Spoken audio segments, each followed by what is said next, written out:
All right, when the time starts, you may begin.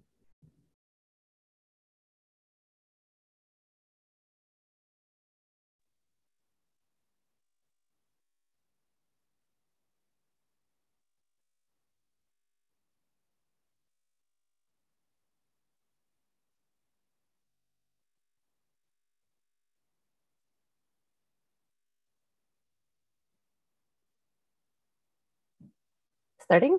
Yes. Go ahead. Okay.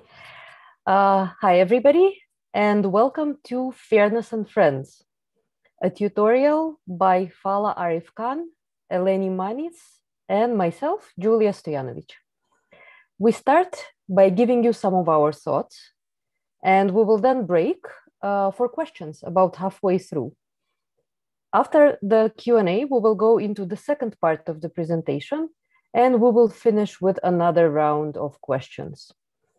If questions come up as you are listening, we strongly encourage you to use Slido, as you have been using in other tutorials, to write your questions there so that we are prepared by the time that we're going into the Q&A to bring up all of the things that interest you. So let's get started. Please take a seat and brace yourself for their holiness. Here are the tenets of fair machine learning. We expect you to follow the tenets of this guide. Be clear that there is no one correct notion of fairness, and yet feel free to propose blanket software solutions for all datasets and all applications. Be clear that ethics research is important insofar as it does not shed any bad light on the company and its products. Be clear that machine learning systems are biased when data is biased. To get an outcome that looks fair, simply train the exact same system on the biased data. Also be clear that expertise in building unethical AI is a market advantage and can be launched as ethics as a service. Please, Falaah. Welcome to our tutorial. So as is customary with any work in fair machine learning, we first stop and ask ourselves, what do we mean by fairness?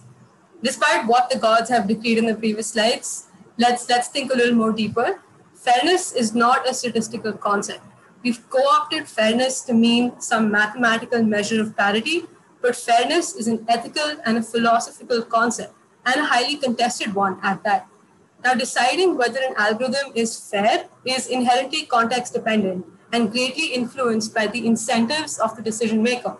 Scholarship in fair machine learning has influences from law, economics, philosophy, amongst others. But even these parent fields lead to seemingly irreconcilable formulations of what a fair outcome looks like. Let's see why through a simple example.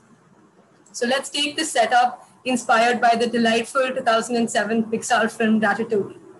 Let's say we have just run a successful dinner service and we want to reward our hungry helpers with a wheel of cheese. Now, as you can see, our helpers are of different culinary experience and they hail from different rat societies. We can see that our helpers broadly fall into three groups on the basis of the culinary expertise. So Remy is our executive chef, and then we have two sous chefs and a bunch of line or rupee chefs. The decision we need to make here is how do we go about splitting that wheel of cheese amongst our chefs in a manner that is fair. Let's start by thinking like economists for a second. So if we believe that we must compensate chefs commensurate with their importance in the success of a dinner service, then we might want to give the executive chefs more cheese compared to the sous chefs, compared to the line chefs. We'll call this a utility-based allocation. The more utility you contribute towards the success of the dinner service, the more cheese you get. In order to ensure that we don't go overboard with rewarding our executive chefs, we might want to equalize the total amount of cheese that we give to any group. So we split the wheel into three parts and give one part to the executive chefs, one part to the sous, and one part to the line chefs, which they will then distribute amongst themselves. We could thereby argue that this utility-based distribution is equitable, and for that reason, it's fair. The political philosophers in the room could argue that the previous utility-based allocation, where the more utility you contribute, the more cheese you get, unfairly penalizes the line chefs. Now, the way that the kitchen has been set up, each line chef ends up getting less cheese purely because the kitchen needs more line chefs.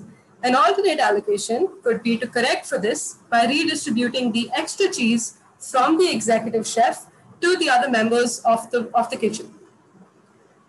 In such a way, we've made sure that any chef that has fulfilled their responsibilities associated with their position, whether it means expertly flambeing the meats or adequately just peeling the potatoes, gets the same amount of cheese. And for that reason, this allocation could be deemed fair. Now let's stop for a second and look deeper at the construction of our kitchen. It's important for us to note that all the brown rats in our kitchen are line chefs. Structural inequalities in the rat community may have precluded certain brown rats from getting any opportunity to develop culinary expertise, leaving them with no other option than to serve as line chefs. We might want to ensure that we're also legally compliant with non-discrimination laws, and we're not systematically discriminating against the brown rats night after night, giving them less cheese. See how different fairness ideals distribute cheese in a different way and end up being mutually incompatible, even in this ridiculously simple example. This leads us back to our initial question, which is, what is fairness? So what is the link between our rat chefs and cheese and fair machine learning?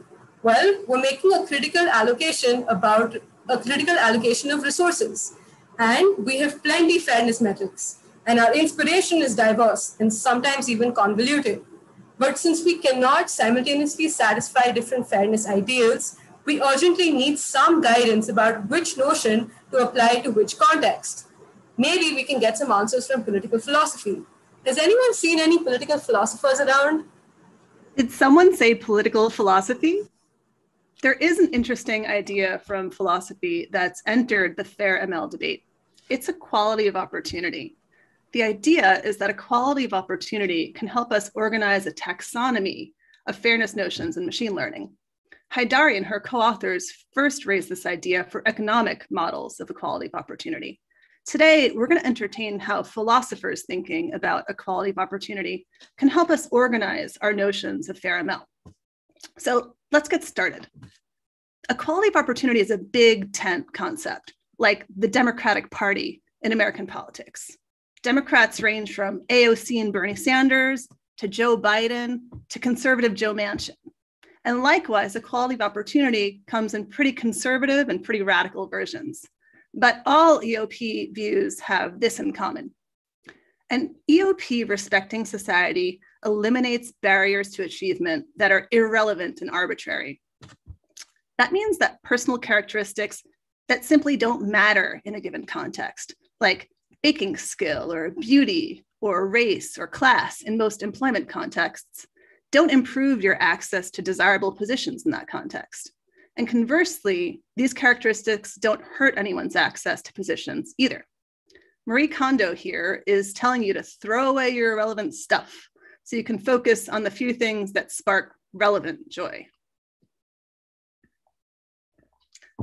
We can immediately appreciate how equality of opportunity is a helpful lens for understanding fair ML.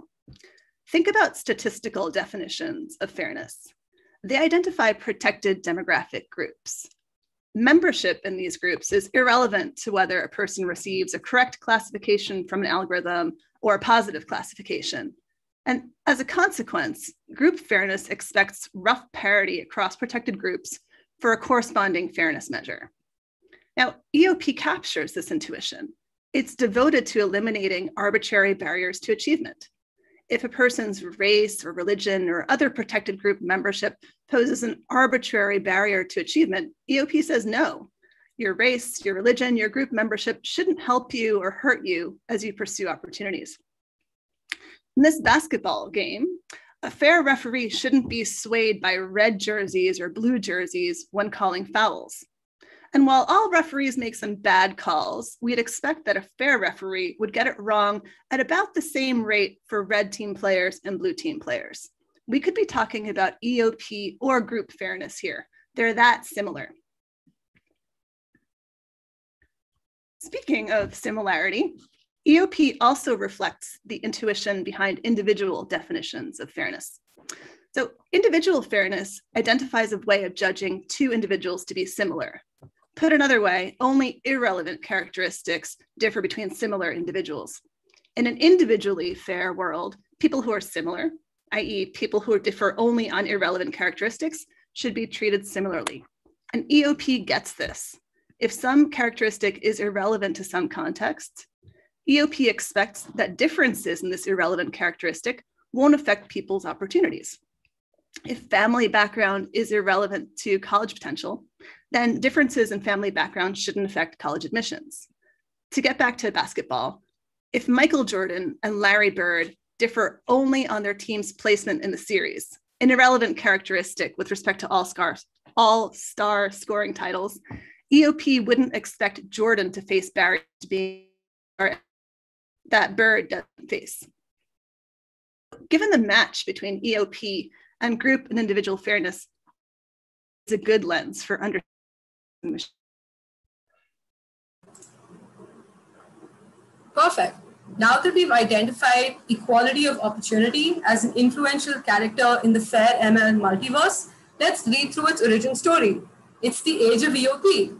Let's stroll through EOPville, stopping by each village, meeting their mascots, and hearing them bellow out their mottos. Let's start with the libertarian. The libertarians are a deeply individualistic people, as is evidenced by the unique architectural styles of the settlements in their village on the top of your screens. Any holding of land acquired honestly without theft or cheating is claimed fair, even if it means that some people end up living lavishly in ivory towers while generations after generations of others live in dilapidated huts. Let's look at this a little more closely. So the libertarian view focuses on individuals' freedoms and liberties. So our mascot here is the Monopoly woman, whose motto to competitors is "You do you." Like in a game of Monopoly, players are free to capitalize on whatever opportunities they have access to. This could include rolling doubles and getting to move again, or picking up that revered chance card that advances you to boardwalk, provided that they gain such access fair and square. No cheating by rolling biased dice, stealing from the bank, or coercing players into making trades. All players are free to choose which property to chase. Whether they actually get the opportunity to build and develop in that spot is not entirely devoid of chance, but the game does not attempt to correct for it. Instead, the emphasis is on players' freedoms to exercise their skills of negotiation and dice throwing. For those of us who have made foes or lost friends over intense games of Monopoly, we would immediately recognize that this doesn't seem to be a form of EOP at all. There's nothing being equalized. We've included it here to clarify that contrary to scholarship in machine learning, EOP, the libertarian view of EOP is only concerned about ensuring a very limited notion of procedural fairness. Maybe then let's walk through EOPville and look at an actual version of EOP. Let's reach formal land. The Coliseum of formal EOP has its doors open to all talents. Everyone willing and able is welcome to come fight, but you compete with what you have. No special treatment once you're in. This means that even a pauper off the street is allowed to sign up, but whether he can actually put up a fight without armor or weapons of any kind against lifers who have been brought up in the gladiatorial arts since their childhood is not something the formal point of view concerns itself with. So our mascot in formal land is a certain military sergeant who advocates see nothing irrelevant, speak nothing irrelevant, hear nothing irrelevant. Formal EOP says a competition is fair when competitors are only evaluated on the basis of their relevant qualifications. This would mean that in any contest, the most qualified person wins. This is a view that rejects any qualifications that are irrelevant to the job. Hereditary privileges or social statuses, like being an aristocrat, will not get you the job. However, formal EOP makes no attempt to correct for arbitrary privileges and disadvantages that can lead to disparity between people's qualifications. Let's take an example. Because of the way that society has been set up, being a woman might preclude you from getting certain opportunities to build your qualifications. The resulting disparity in your qualifications compared to male candidates is not something the formal view seeks to correct for. Instead, the formal view emphasizes that the decision to give you the job will not be explicitly based on your gender, and to that extent will be fair. In FAIR ML, formal EOP has been codified as fairness through blindness or fairness through unawareness, where any protected attributes such as sex or race or disability are deemed irrelevant and stripped from the data. The idea is that by removing sensitive attributes from the data, the algorithm will not take them into consideration when making its decision or its prediction. But we do have studies that have shown the limitation of facially fair approaches of fairness through blindness. Classifiers can infer group membership from redundantly encoded features. So say, even if we remove gender from consideration, our classifier could infer gender from attributes such as hair length and go on to systematically make decisions on the basis of this inferred gender. Does this algorithm still satisfy formal EOP?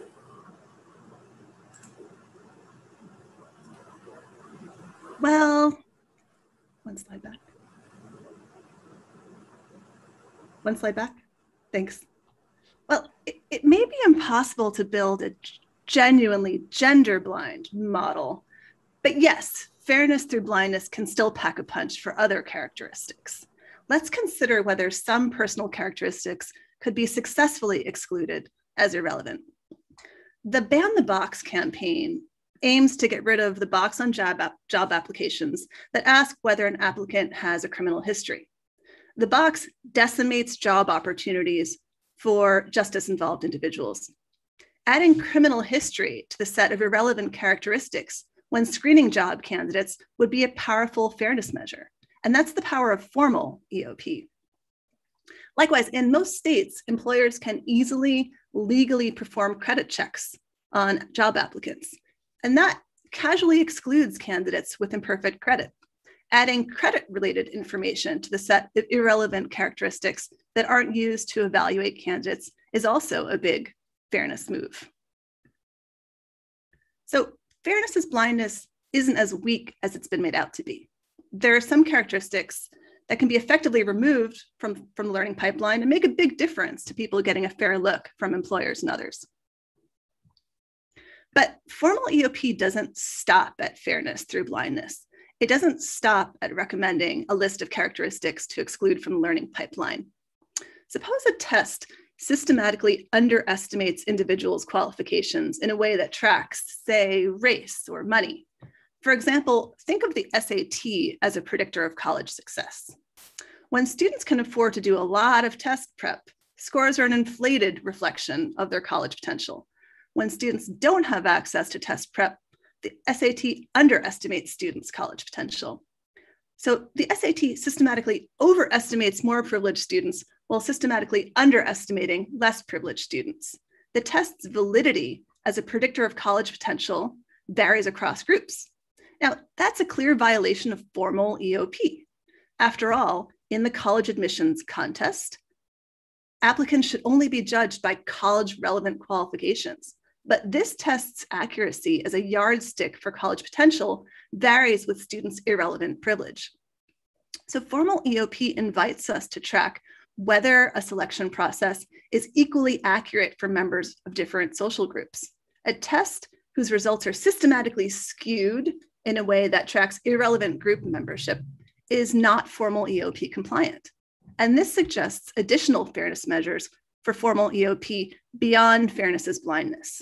These might include measures of accuracy or test validity broken out by demographic group, or broken out by other characteristics that should be irrelevant in a given context. So to sum up, formal EOP properly understood offers strong fairness guarantees. Fairness through blindness can pack a punch if we're talking about blindness to criminal history or blindness to credit history. And formal EOP includes test accuracy and test validity compared across demographic groups. We want to see rough parity here for a formally fair test. To be clear, though, formal EOP won't satisfy all of your fairness cravings. And this is going to lead us to the more substantial guarantees offered in the substantive EOP kingdoms to the south of this map. So let's take a look at these formal EOP shortcomings that might tempt us towards more substantive EOP. Formal EOP has two key shortcomings. I'm going to call them the before and the after problems. To motivate the before problem, let's remember formal EOP's basic promise, what makes it so appealing. Formal EOP promises to reward individuals for their relevant skills.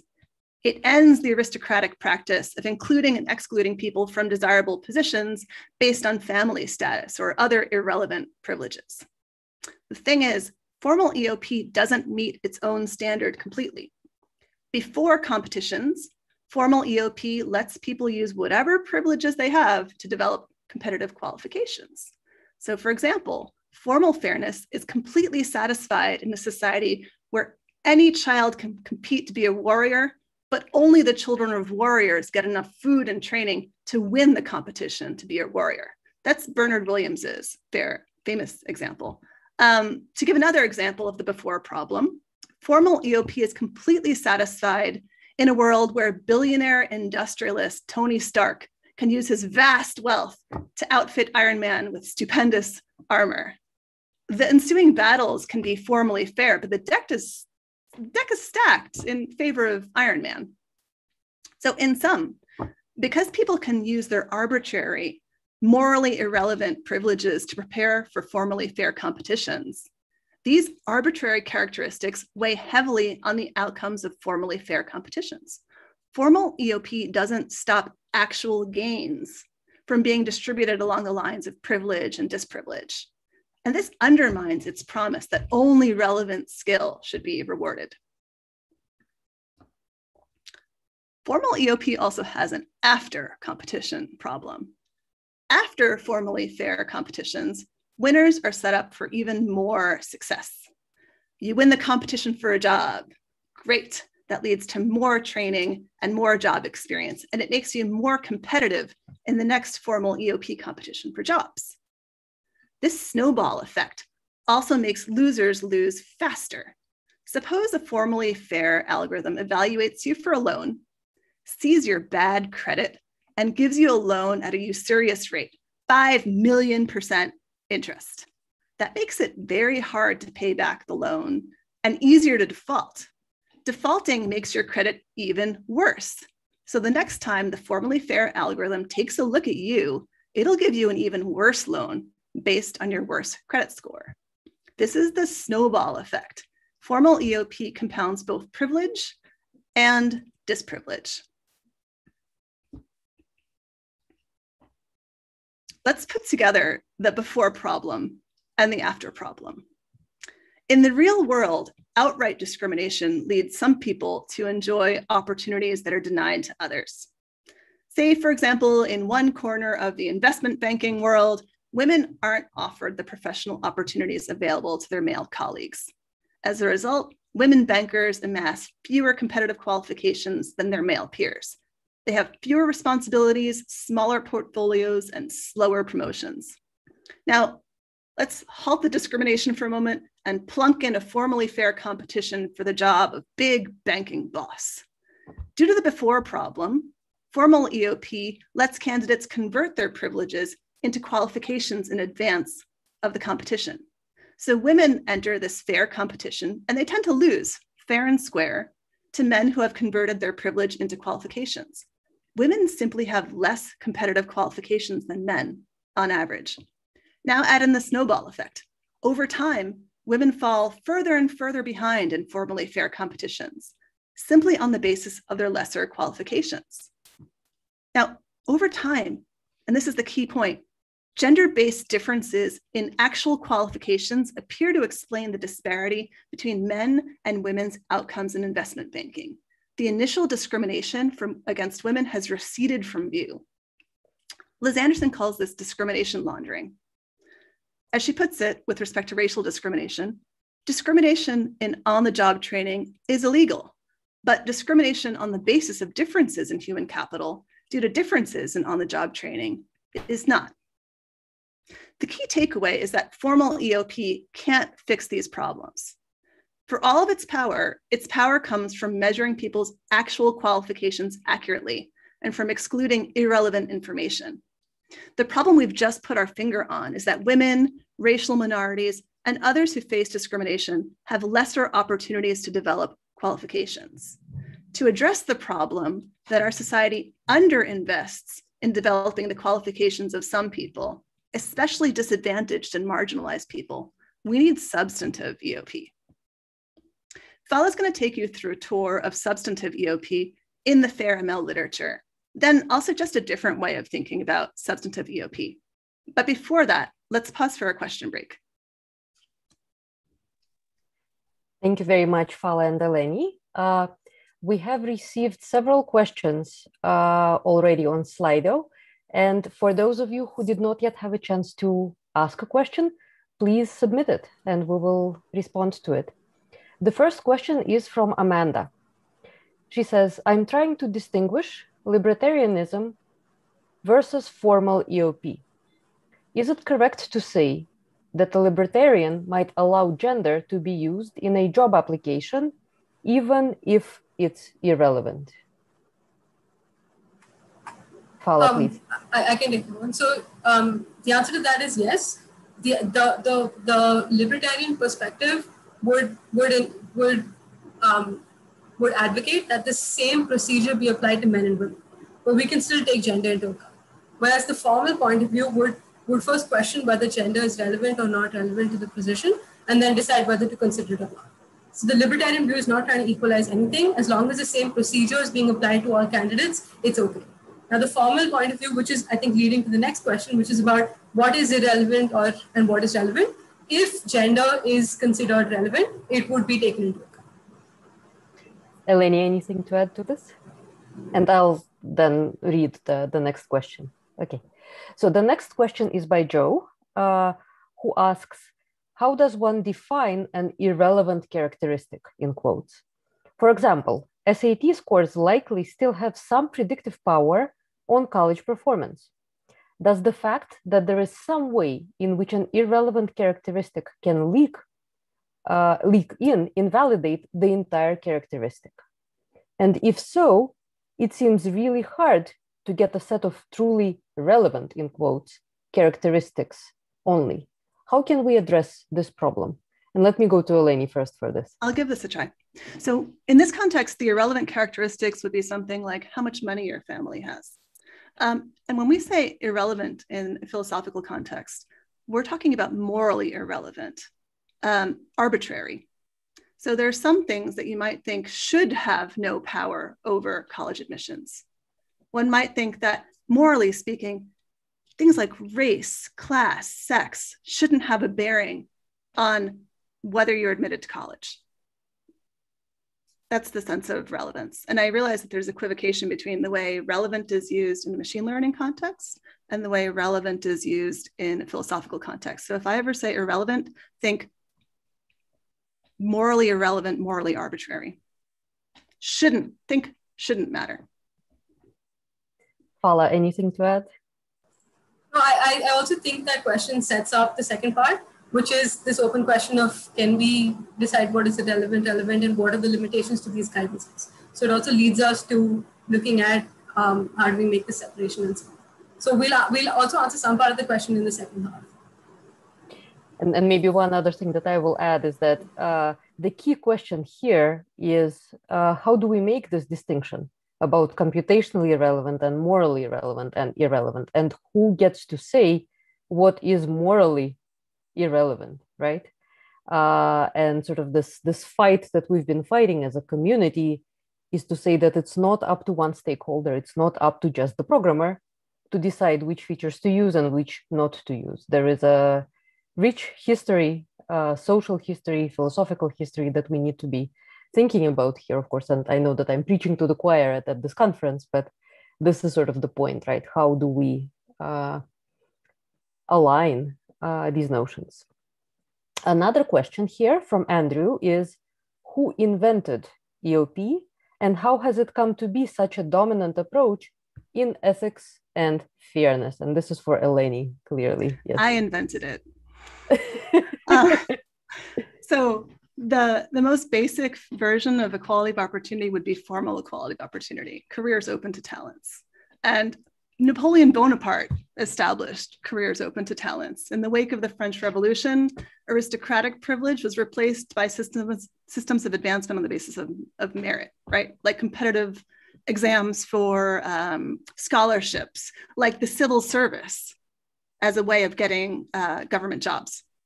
So when did EOP become important as a moral concept? When we moved away from aristocratic systems of privilege and towards more meritocratic and democratic systems for apportioning access to positions. That's my first pass approximation of when EOP came on the stage. And I'm showing here a backup slide where we actually are depicting Napoleon Bonaparte. And I think to answer like the fair ML perspective, so I think Eleni mentioned it. From the best of our knowledge, Hoda Haidari and her co-authors were the first ones to apply EOP doctrines in machine learning, but they were applying the economic perspective, the economic doctrine. So now we're giving you a philosophical grounding of how these doctrines came up, what they actually mean in philosophy, and how do we actually try to codify them. Okay. So the next question is from Alexander, who is asking, how can we handle characteristics that are unstable or change over time? Any takers to respond to this question? Is there any philosophical guidance actually on this? I need a little bit of information, which is when this characteristic changes, does it move from being morally relevant to morally irrelevant? I can change, suppose I change my gender. It's still a morally relevant characteristic. So I'm guessing what you're asking is that a characteristic might switch from being something that we want to exclude or something that we don't want to exclude. I need an example. I would guess, based on my reading of this, is that the actual value changes of the attribute that you are measuring. Although, Eleni, your question is a very interesting one, right? When characteristics move between categories, so to say, what happens? But what would happen if someone's SAT score changed for the better or for the worse, let's say? Would there be anything that we would need to question in terms of the philosophical background here? I don't have any guidance there. Okay, so great question. We'll think about it. Thank you for the question. Anything else? I'm not seeing any other questions on Slido. So please don't be shy. We will be sure to leave enough time at the end of the tutorial also to once again come back to the notions that we have discussed in the first part, and of course to discuss the new material that we will present. So with this, I'm handing this back to Falaah, I believe, or Eleni. Yes. Okay, so welcome back after a short break in the questions. So a recap of what we've seen so far. We strolled through the first half of the map. We went through Libertyville, we went through formal land. We've seen how formal EOP is codified as fairness through blindness, and how despite its shortcomings, it can actually pack a powerful punch when codified. And we've seen examples from real life, from how it's been operationalized. We've also seen the limitations of formal EOP that have motivated us to look at a more substantive point of view. So now we'll come to the second half of the map, which is after that little, the walls, not the Mexican wall, but the substantive wall between the two perspectives. And so now the idea of substantive EOP is that people should be provided genuine opportunities to build qualifications, so that at the point of competition, they have a fair shot at success. So we'll only look at two specific versions of substantive EOP that are particularly influential in fair machine learning. And the first one of the two is Rawls's fair EOP. So zooming into Rawls's bouncy castle. So here stay the Rawlsians in their bouncy castle of social security. And as you can see, strategically placed trampolines are abound in this castle, which means that no matter people's starting point in life, children with the same talents and willingness to use them must have the same opportunities to propel themselves up to success. So let's try to unpack that a little bit more.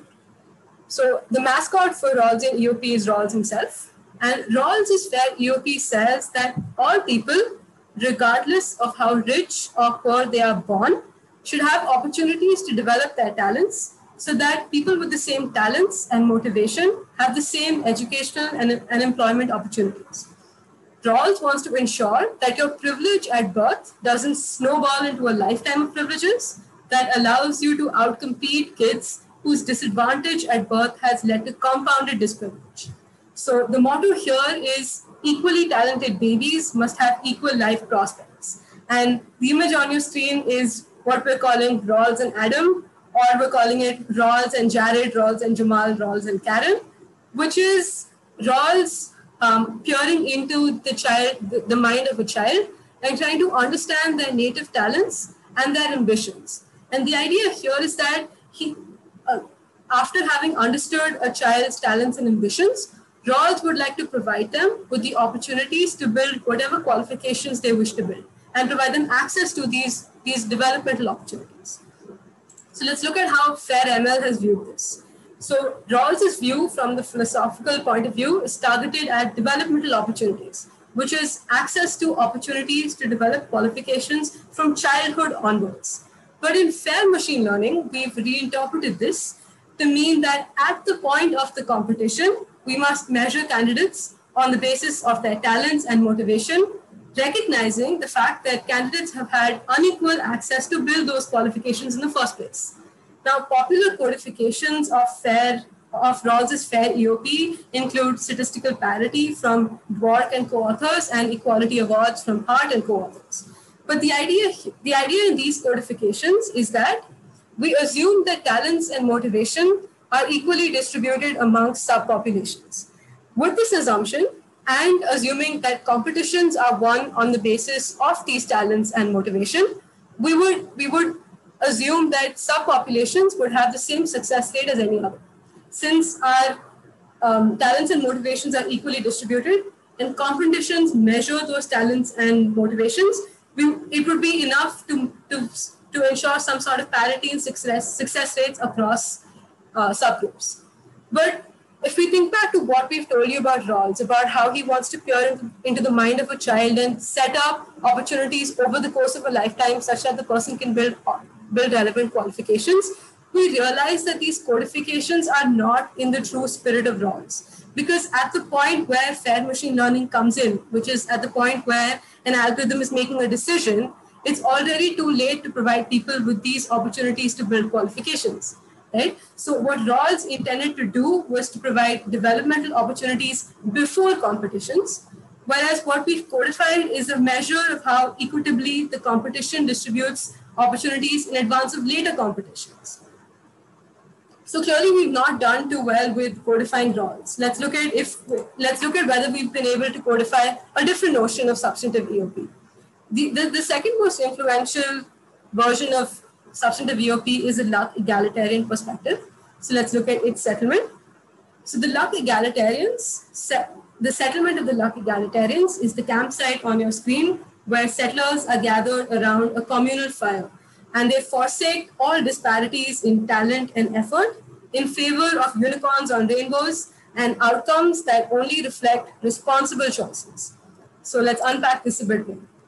So the luck egalitarian thinks that Rawls doesn't go far enough in controlling for factors that provide unfair advantage or unfair disadvantage. And so the luck egalitarian says that our outcomes should only be affected by our choice luck, which is our responsible choices. No effects of brute luck, which can range from having rich parents to getting struck by lightning, should be allowed to stand. So our mascots in the luck egalitarian perspective are Dworkin and Roma, who are on your screens next to their majestic unicorn muses. So the motto of the luck egalitarian is that nothing that you did not choose for yourself should affect your life's prospects. Now, from a philosophical perspective, this seems extremely attractive because we're only measuring people on the basis of the effects of their responsible choices. But the open question here now is, how do we separate the effects of luck from the effects of responsible choices?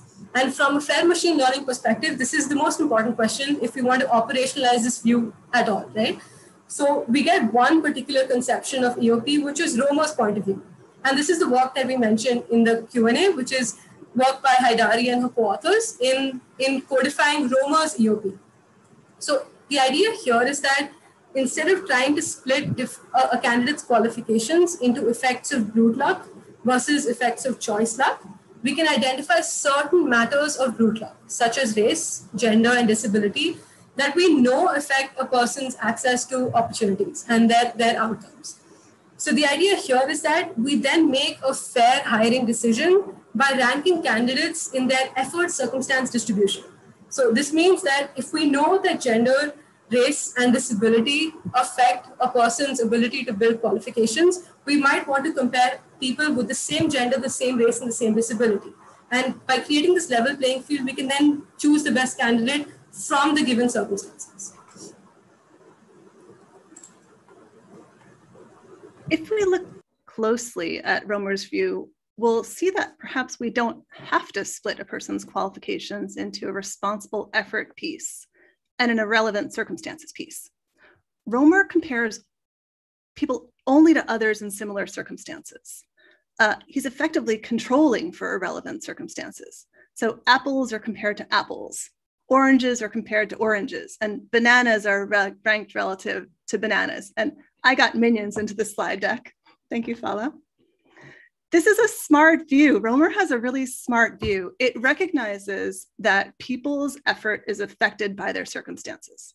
And it doesn't require the unintuitive idea that we can prize apart qualifications due to effort from qualifications due to circumstances. But Romer's view comes with a cost. It creates an apples and oranges problem. How do you compare and select among the top scoring apples and the top scoring oranges? No guidance from Romer. He doesn't provide a complete answer to the question, what would a fair ranking of candidates be? I'd argue, however, that Romer's view is uniquely intuitively appealing because it declines to make that anti-intuitive split of a person's qualifications into a responsible effort piece and an irrelevant circumstances piece. In fact, we can recast all substantive EOP views this way, and we're going to do that. But first, let me convince you that you want to bypass this distinction between responsible effort and irrelevant circumstances. So first, effort and circumstances interact. Responsible effort and arbitrary circumstances are absolutely impossible to disentangle. Imagine a child who grows up in a circus family. Those are their arbitrary circumstances. These family circumstances supply ample opportunities for the child to learn the family business. And the child has a talent for acrobatics and is motivated to practice. That's responsible effort. So the family nurtures that skill. That's lucky circumstance. So the child invests more in being an acrobat, effort, with the family's support, circumstance. Are the child's outcomes due to their family upbringing, to their circumstances? You bet. Are their outcomes due to a lot of effort? Also a resounding yes. It takes talent and a lot of practice to be a good acrobat. So effort and circumstances effects on a person's qualifications can't plausibly be prized apart. But is that so worrisome? Is it so bad that acrobat families raise acrobat kids? Is it so worrisome that farming families pass on the farming trade? I'd argue that we shouldn't really see a problem here. And I want to suggest that we only have a problem when circumstances like being born into a fabulously rich family track access to a broad range of desirable positions in a society. If your family can set you up to outcompete everyone in almost every arena, that's a kind of aristocratic capture. It indicates that your relevant skills aren't contributing meaningfully to you getting positions. Your arbitrary privilege is paving the way. Conversely, if your race impedes your ability to compete in any arena, that suggests that nobody is taking your relevant skills seriously. Your race, your arbitrary circumstances are ruling out a wide range of life paths. When arbitrary circumstances rule out or rule in a wide range of desirable positions, then we have a fairness problem. But not all circumstance-effort interaction indicates unfairness that needs to be corrected.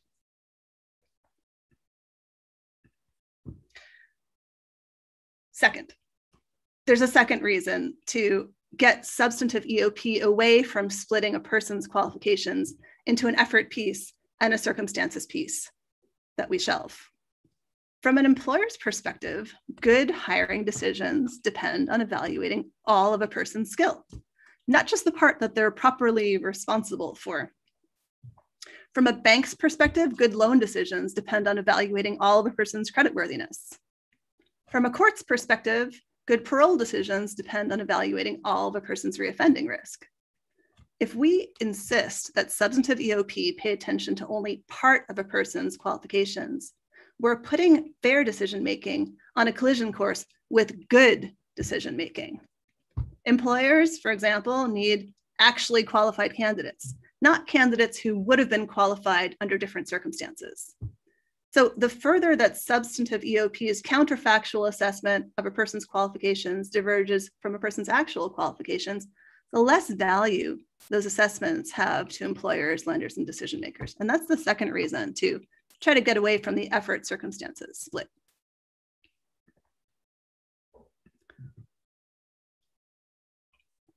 So let's imagine substantive EOP with Dr. Strange and without the effort circumstances split.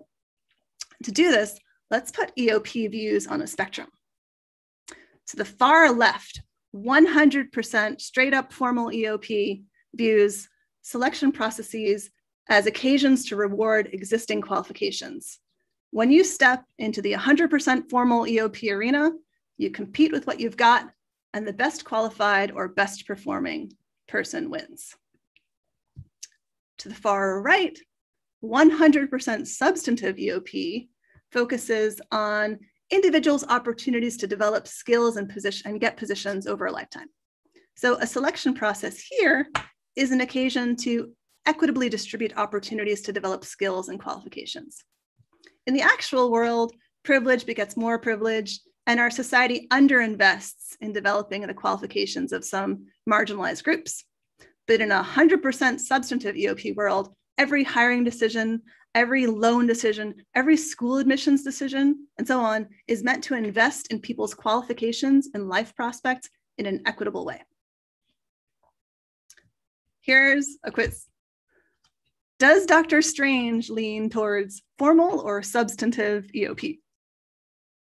Is Dr. Strange a formal guy or a substantive guy? Dr. Strange is a substantive guy. He has universal awareness.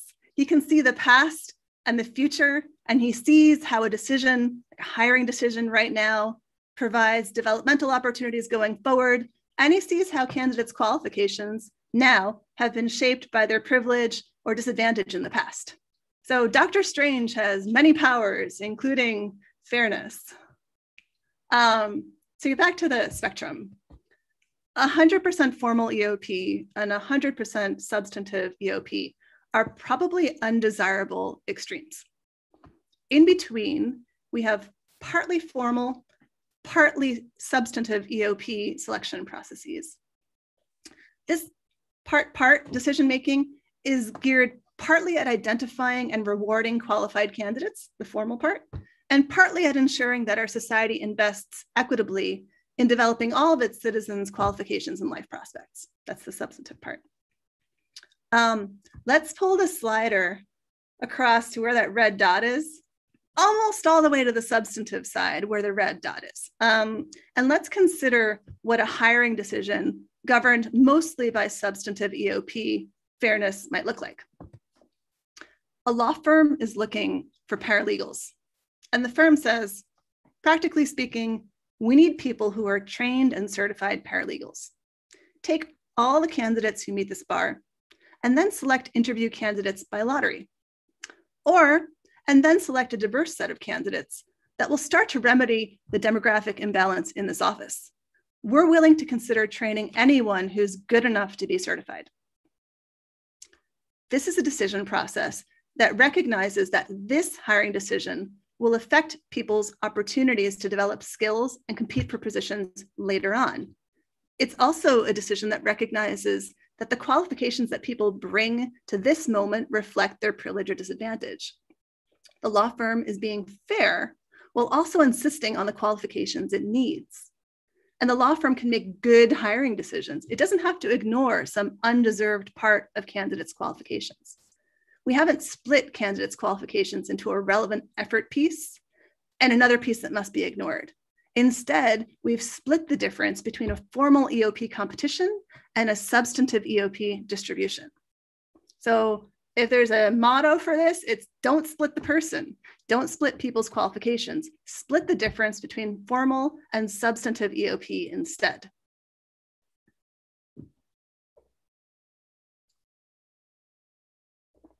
Okay, so the FAIR-ML crowd has made a big deal of impossibility results, which show that various fairness measures can't be satisfied at the same time.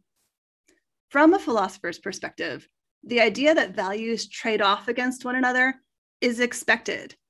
It's par for the course, no surprise, and even no big deal. Still, since it matters to the FAIR-ML audience, let's consider the kinds of EOP-based fairness views that we would absolutely expect to be in conflict, given the discussion that we've just had. The economic versions of Rawlsian and Luck egalitarian EOP, the ones that appear in the FAIR-ML literature that Falaah introduced, adjust people's qualifications to account for their undeserved circumstances. It's not surprising that these substantive EOP measures would be incompatible with formal EOP measures. We've argued that these formal EOP measures are tied to an accurate measure of people's actual qualifications, not their qualifications adjusted for circumstances. Now, if we think of the formal EOP to substantive EOP spectrum, where we've transformed substantive EOP, formal EOP rewards actual qualifications, while substantive EOP distributes developmental opportunities equitably. It's also no surprise that formal and substantive EOP would trade off against one another. These views pull in different directions, and that's okay. Some circumstances call for more formal EOP. Some call for more substantive EOP. I'm going to pass it back to Falaah to talk about how different settings might call for an emphasis on either formal EOP or substantive EOP. Okay, so to recap the guidance that we've gotten so far, our initial problem in the Ratatouille setup was the fact that we have all of these competing ideals of what we think fairness is. And since we can't satisfy them, since we can't satisfy multiple fairness metrics in the same situation, we need some guidance about which metric to apply when, right? And so the idea of walking through EOP will is to then understand which notion or which ideal of fairness as EOP applies to which context. And so now we'll pick up, some real world examples, some fairy tale examples to sort of understand in which context, which idea of EOP is more suitable. So the first example in front of you is the idea of a fair foot race. So the problem at hand here is that we want a fair foot race in a kingdom, which means that the king's horses and the king's men can't come in riding on horses and push out all competitors that are outrunning the king. At the end of the day, it is a foot race. And as Eleni mentioned, if what we're measuring is qualifications of the past that we have built up to this point, then for a fair foot race, the fact that paupers can also run, despite not having shoes, might be enough to model a fair foot race. So in such a situation where we think that qualifications in the past are sufficient for the competition at hand, formal EOP might be enough to model a fair foot race between a stout king who probably will be slowed down by all his armor, as opposed to a pauper running barefoot on a flat plain. A A more appealing perspective of formal EOP is the idea of blind auditions. So now when we worry about the fact that judges of the competition might be swayed by irrelevant traits like gender, race, appearance, we might want to use formal EOP in modeling a blind audition.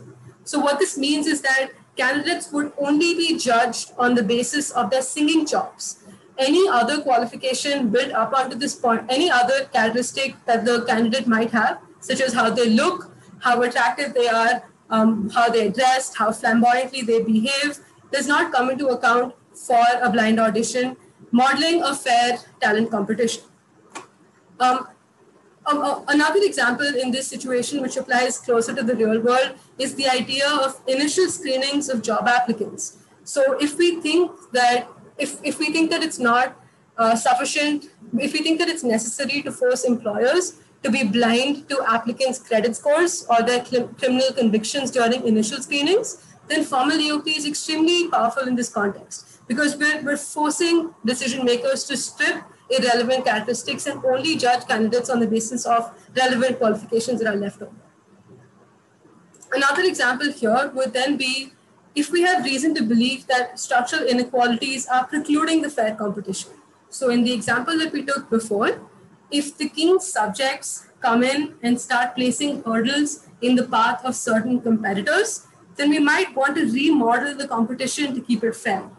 So the idea here is that if we have reason to believe that structural inequalities are precluding certain people from developing qualifications or running the same kind of contest, then we might want to come in and model a more substantive approach of EOP.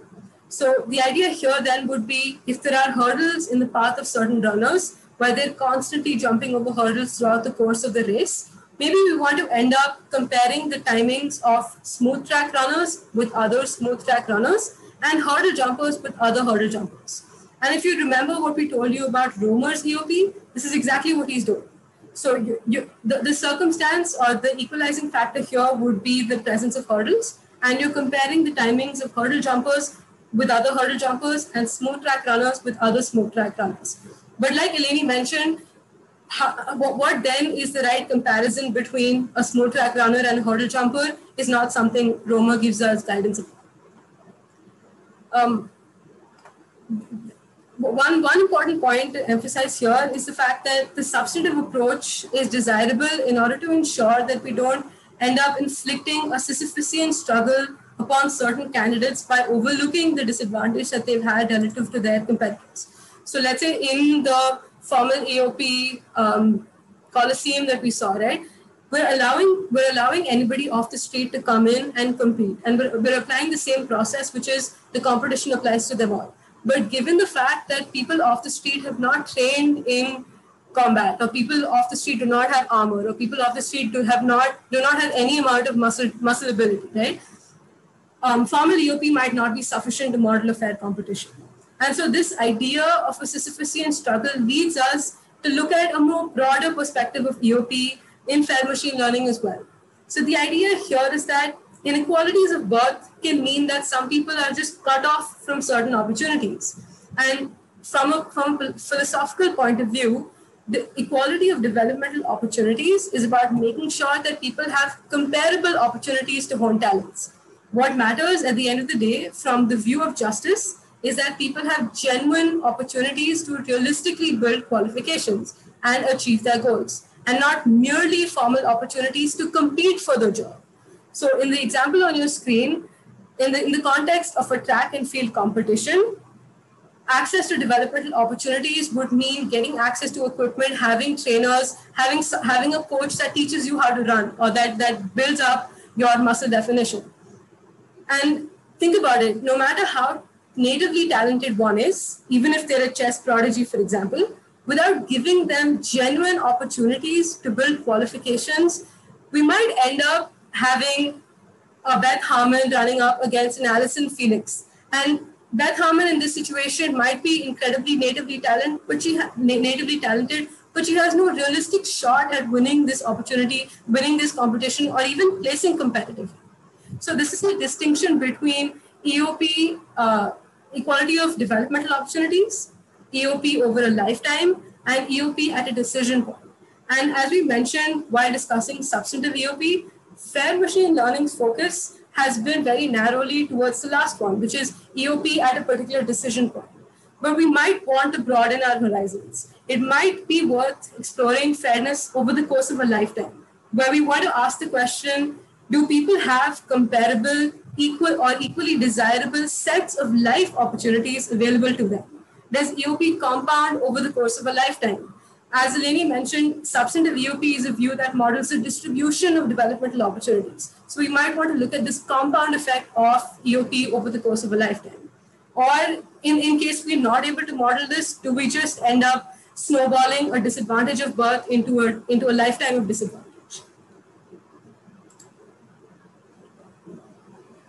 So that essentially is the end of our EOP, is the end of our friendship with EOP.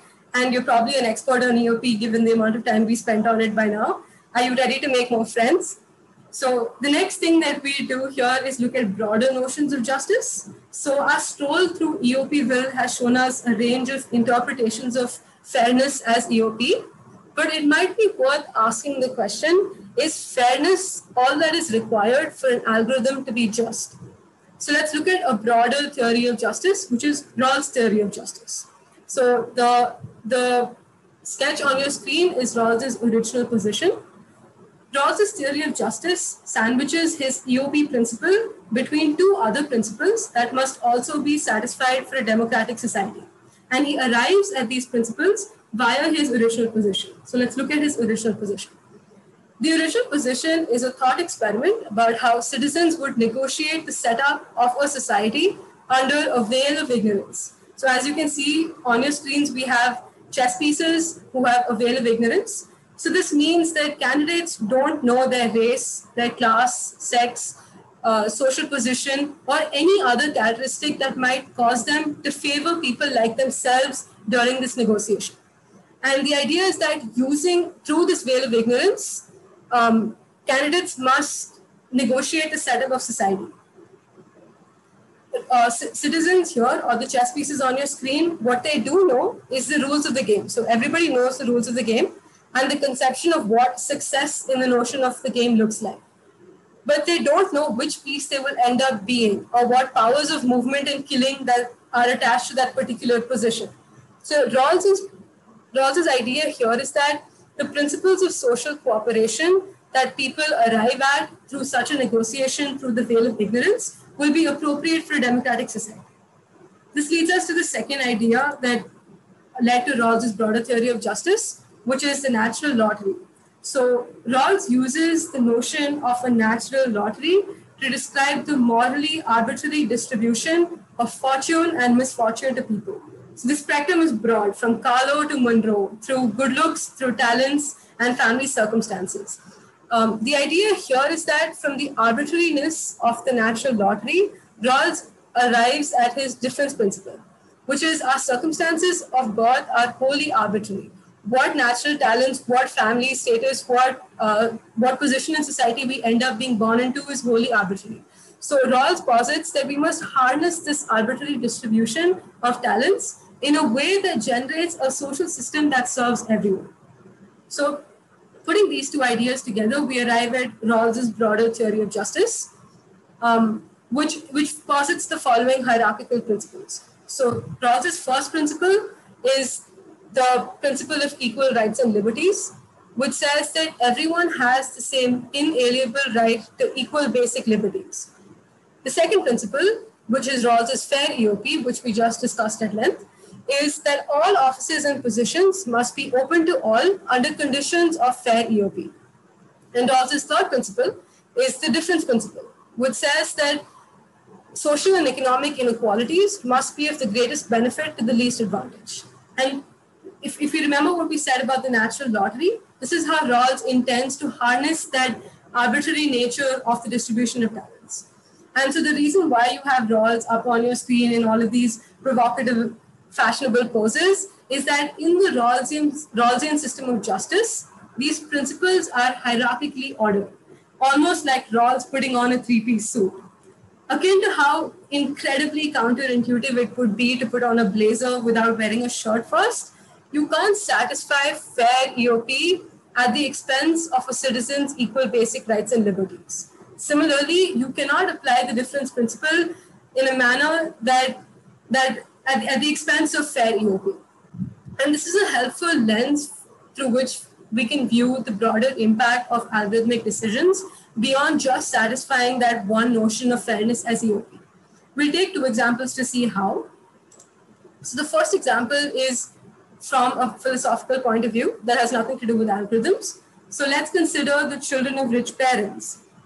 If we're trying to give people equal access to developmental opportunities, one might end up preventing parents from raising kids according to their own values. Because if it's up to the parents, some kids, like those born to rich parents, would have better developmental opportunities than others. So in such a situation, when we're trying to satisfy Rawls's fair EOP, which is equality of developmental opportunities, we might end up infringing on the basic liberties of rich parents.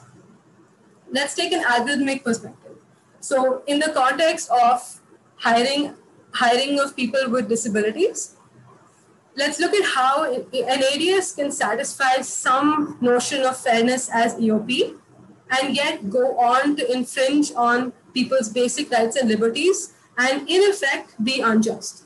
So in the example at hand, we're looking at the fair hiring of people with disabilities. So disability, since it's protected under non-discrimination law, would be treated as a protected class, and we would not take it into explicit consideration while making a hiring decision. However, disability could be redundantly encoded in other information that the algorithm does take into account. For example, if we take social media information, the hiring algorithm could infer disability based on the person's membership in certain social groups, or in the fact that the person posts a lot about disability-related issues on social media. So then a scheme that would make hiring allocations using this inferred disability would incentivize people against joining such groups and against speaking about such topics. So the idea that fairness as EOP or that some statistical measure of fairness is enough might be reductive, or might be a reductive point of view for fair machine learning to choose to model. So in the example that we took, the algorithm could satisfy some conception of fairness as EOP, and yet it could go on to be fundamentally unjust because it would violate a candidate's basic freedom of speech and the freedom of association. Back to you, Julie. Thank you, Falaah. So now we are nearing the conclusion. Substantive EOP seeks to provide all individuals with realistic opportunities to develop qualifications, and hence a realistic shot at competing for a broad range of positions. If we decide that the only way that we can operationalize the substantive worldview is to separate qualifications into matters of circumstance, to be controlled for, and effort that the individual can be held accountable for, then we must decide how to make this separation. For which outcomes can we hold an individual accountable? And which matters are completely out of their control? It sounds like we need a sorting hat.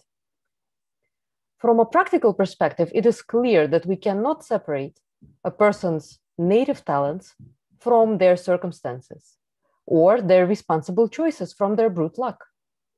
And yet we have tests like the SAT and the GRE that supposedly gauge intelligence and academic excellence and are used to make university admissions decisions.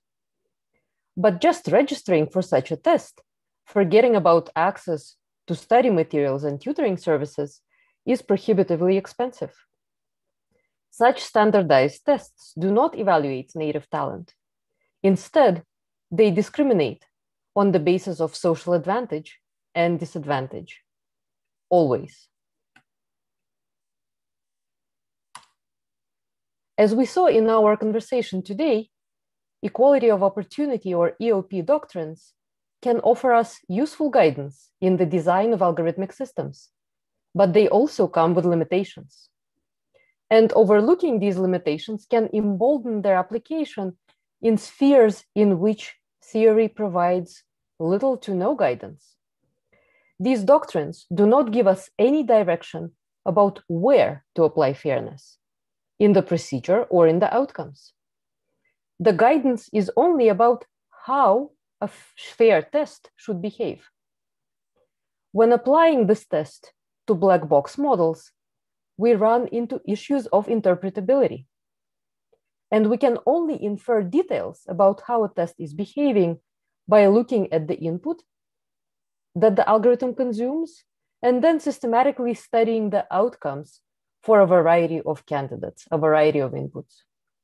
And so the fairness, non-discrimination, justice, equality that you asked for is in this box. Thank you very much. If you enjoyed this presentation, please read the Data Responsibly comic series and tell us what you think. Today's content is based on volume 2 of the series called Fairness and Friends that was released earlier this week explicitly to coincide with this tutorial. But do please also go back to see the first volume of the series called Mirror, Mirror. You may read it in English, in French, and in Spanish, and it's accessible with a screen reader in all 3 languages. We will now once again stop, and we have ample time for questions. So let's go to the questions. And we have a few already that were asked. Some of you asked where you can find additional information. So do please take a look at the comics, and we will make our slides available to you as well. And we also will be writing down a much more detailed exposition than what was in the tutorial proposal to accompany the slides and the comic. So a question from Andrew, and this was at the very beginning of the second segment, so I think that it still refers to some extent perhaps to the earlier piece. These EOP approaches seem to implicitly take for granted that social institutions like banks, prisons, courts, universities, etc., are immutable and legitimate. A good, in quotes, decision is relative to the interests of the institution, not the interests of the individual. How does EOP address illegitimacy? And yes, indeed, this is quite a general question. Eleni, please. I think we should go back to slide 36. Yes, let's do that. That's what we're referring to. Thank you. Yes. Yeah, this is a smart question, and it's coming up partly because I was sneaky. So I was talking about good decisions for business, a bank's good decision, employer's good decision. Good can mean morally good, but here it means prudential. A good decision for a business is one that promotes the business's interests. And I grant your implicit point, which is that organizations can have illegitimate interests, like making a ridiculous profit by preying on clients. So let me limit myself to organizations' undeniable sustainability constraints. Businesses need to make some profit, governments need to stay solvent, employers need qualified employees. If you set up substantive EOP and its justice demands in a way that's incompatible with an organization sustaining itself over time, you're in for trouble. And that's what happens if you require us to look at only the part of a person's skill that's due to their responsible effort. There's societal value in letting organizations pursue excellence and letting banks stay solvent by making good loans and letting colleges admit qualified candidates. And so we're looking for a version of substantive EOP that lets organizations, for morally good and prudentially good decision-making, make good decisions. So I hope that addresses your question. And yeah, like it happened in part because I said good, and good can mean morally good or it can mean prudentially good, and it definitely meant prudentially good. Falaah, anything you'd like to add to this? All good. Okay. I think that. So another question we have here is from Joe, following up on the earlier answer, distinguishing formal and libertarian EOP.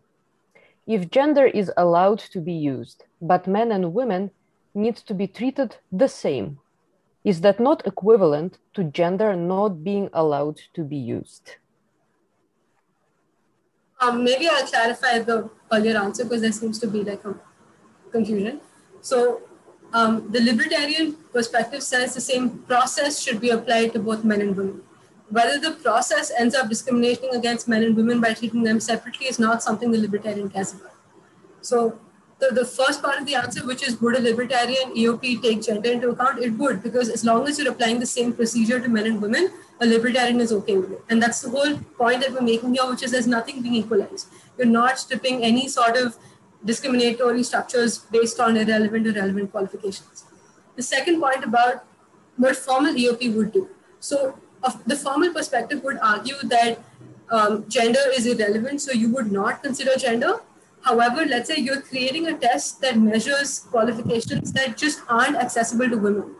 And for some reason, off the top of my head, I can't really think of anything, but let's say the GRE example, right? So let's say you're looking at the GRE score to admit students to a university. So while you're not explicitly looking at race, GRE scores might track race or might track social standing just due to the fact that access to resources or the cost of the test is extremely high, due to which candidates from certain races might, or certain races from certain areas might perform systematically worse than other candidates. So the formal point of view would say, don't look at race, but the procedure that the formal point of view is applying is systematically tracking for race, right? So the libertarian would look at race, would look at gender, look at race. The formal perspective would say, don't look at it facially, but the process might end up discriminating on the basis of race. And that's why we think substantive is a more appealing point of view here. When there are systemic inequalities that have precluded the qualifications on the basis of these characteristics, the fact that the cost of the GRE precludes candidates from certain backgrounds from having good scores, right? So I hope that answers the question. Eleni, anything you want to add? Yeah, I want to say a little bit about libertarianism, just to background Falah's answer, which is spot on. Because I think maybe the view is being misunderstood in the FAML community. Libertarianism is the view that people have extensive rights to liberty, extensive freedom from obligations to other people. So in a libertarian world, we can't interfere with one another to distribute opportunities fairly or equitably. There are only a few rules in a libertarian society. So if I were to give you the Lockean version of libertarian society, you can't over-extract resources from the commons. You can't cheat or steal from others, only consenting transaction between consenting adults. And if the first two rules are broken, the government can step in to make things right. So if you steal my truck, the courts can step in to make me whole. EOP views suggest that there are other rules beyond these governing decisions, and libertarianism says, nope. So it's a surprise to a philosopher to hear libertarianism being evoked as an EOP view, given how bare bones libertarianism is. Great. We have another question from Raphael that he says is more of a comment. Some organizations fully depend on finding the, in quotes, very top talent. If they were to use more substantive criteria, they would lose to competitors. I wonder how substantive principles could be incorporated without jeopardizing the survival of these organizations. Eleni, I think, yes. I'm going to call your bluff. Organizations don't use algorithms to identify the very top talent for key executive positions. Mm-hmm. It's a very different process. It relies on the reputation of the top talented people. Sorting algorithms are used when you have 2,000 resumes and you want to hire 25 competent accountants. So interesting question, but not practically speaking, one that we need to resolve. Right, not in this community perhaps, but if you take algorithms out of this, and at this point, the boundary between algorithmic decision-making and human decision-making is for the most part blurred, right? And what we're looking at here is data that the applicants come with to this competition. Then I think Raphael's point is it still stands, right? Yeah, theoretically, it's a theoretically interesting question. But what I'm saying is that practically speaking, if you're saying something like, I can't afford to do substantive EOP, I can't afford to build it into my algorithm because I really need to identify the very top talent. What I'm saying is that I suspect you're not using algorithms in the first place. Because if you're looking to fill just a few spots with the very top talent, it's unlikely that you're using an algorithm. An algorithm is for people who have tons and tons of resumes and need to sort them fast. And this is how awesome we are. We have a philosopher who actually invokes practical concerns, right? That's right. Philosophers are really known for being practical people, right? Exactly. Okay, so we have a few more minutes, but I don't see any more questions on Slido. We're happy to hang out here some more and to maybe chat some more. Is there anything else that Falaah or Eleni, either one of you would like to elaborate on or leave us parting thoughts for folks? Just to give people another opportunity to ask questions. If not, we can give everybody back their 10 minutes of the day. Falaah, anything you'd like to add? Just from like the computer scientists in the room, I mean, one of the computer scientists in the room, I think the idea, like, there are a lot of open questions that still emerge from these doctrines, which it's hard. So the example of apples versus oranges, right? How do we even codify, how do we find a relevant way to compare apples to oranges is still an operational question. So how do we do this? And let's say even Rawls's emphasis on developmental opportunities, right? How do we even model that? How do we know which features that we're looking at causally affect people's qualifications that we end up looking at, right? So there are a lot of open areas for how do we operationalize this. But I think one takeaway that at least I would hope for from this is there are limitations to what these doctrines are saying, and applying them and saying that they fix the problem is solutionism, essentially. You're not solving the problem, you're creating new problems, right? So that's kind of why we also included libertarianism. Libertarianism is not a version of EOP, and it doesn't give us any guidance on how to create EOP at all, right? So I think one takeaway from here would be the questions that we're not able to answer, the questions that are still in your head about how would you codify this, very much stand. So we're getting guidance about what to apply where, have some intuition of which notion of EOP philosophically is relevant in which context, but codifying it still is a very big open question that we still have to go back to work and do our work. I think that for me, that was the motivating idea. I think that would be one takeaway that I would want participants to go. Great, Falaah. Eleni, we have another question. So if you'd like to give some more remarks, and then we can go back to the question or whatever you prefer.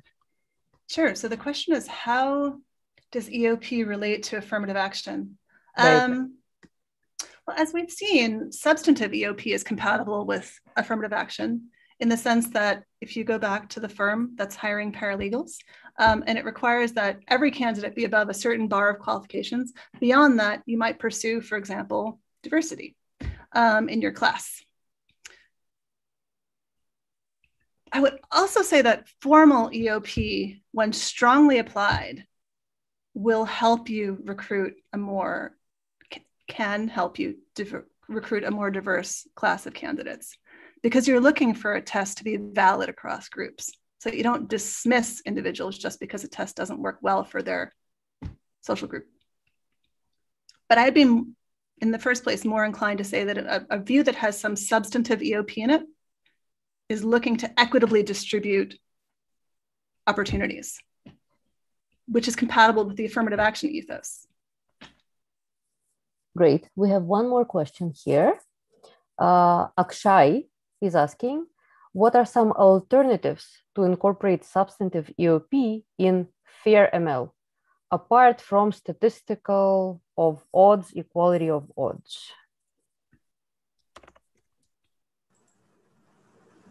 So maybe clarifying the question. So statistical parity, which was the fairness to unawareness, which was inspired by Rawls, and then equality of odds, which is EOP in supervised learning by Hart and co-authors. So from the top of my head, one approach to this would be causal inference counterfactual questions, right? Because we're asking what the qualifications that a person has at this point in time.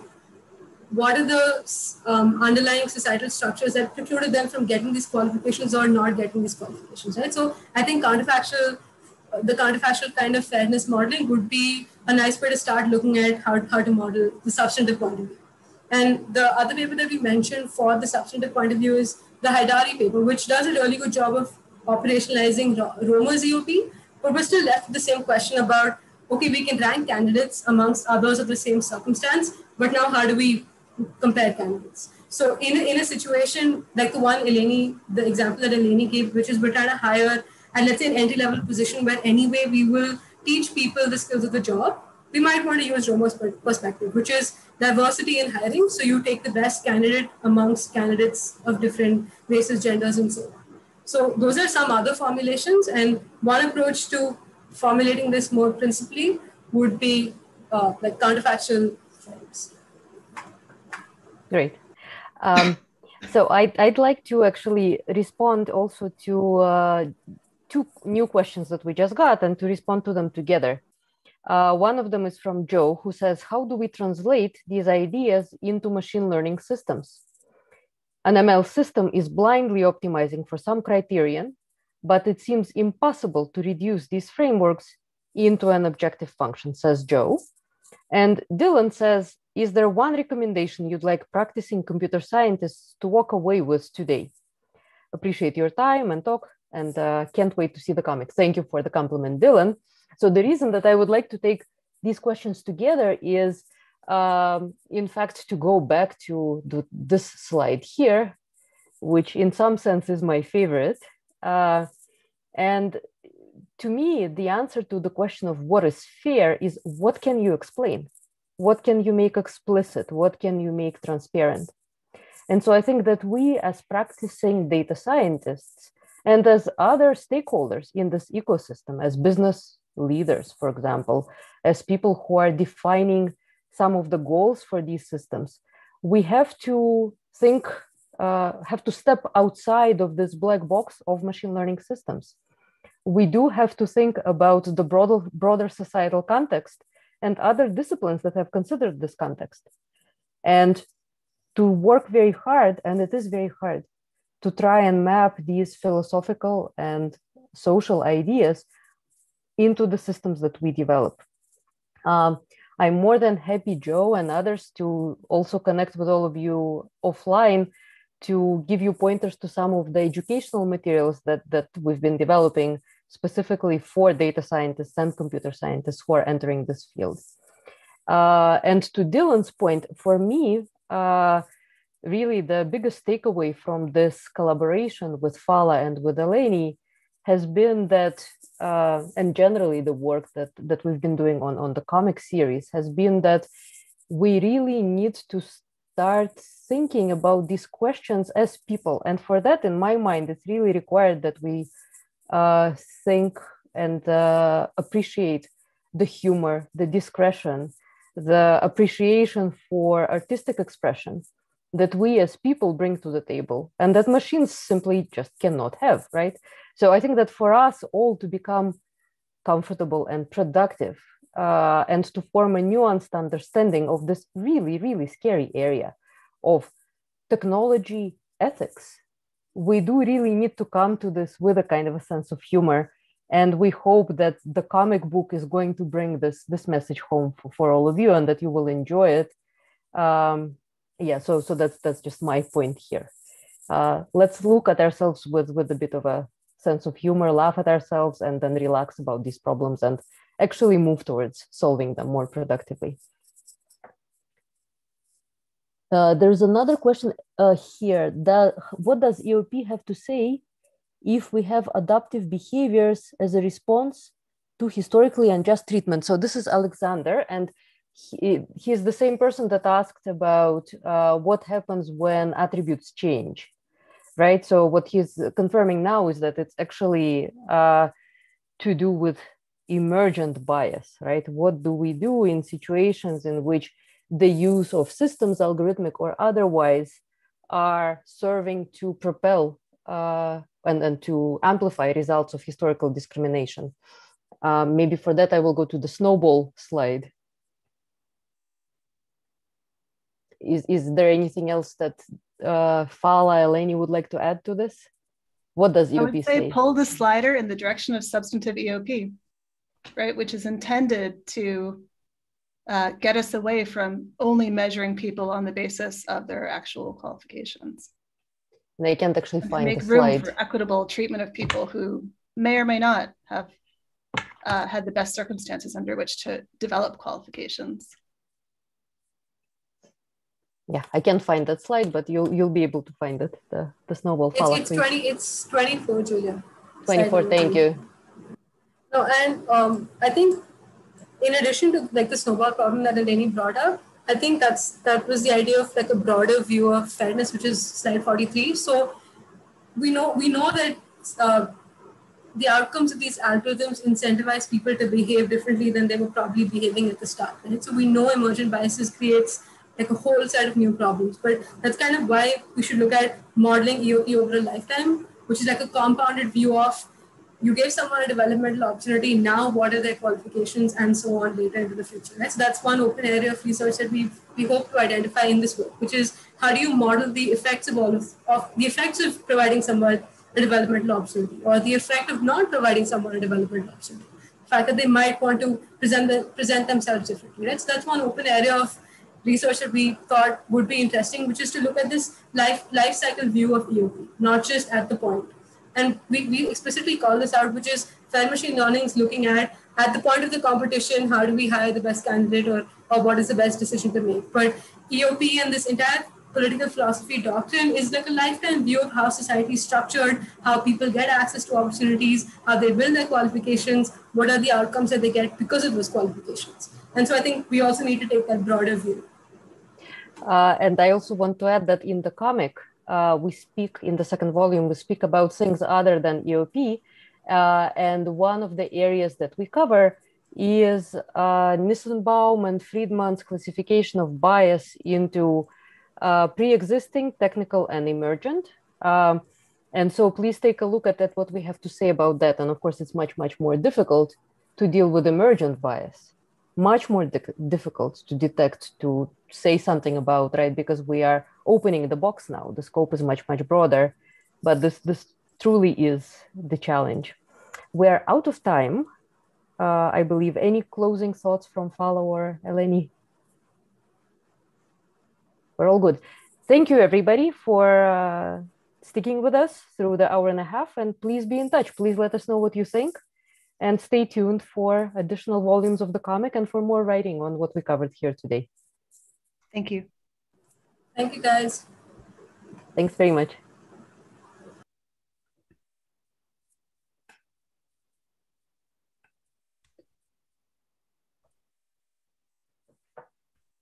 Okay.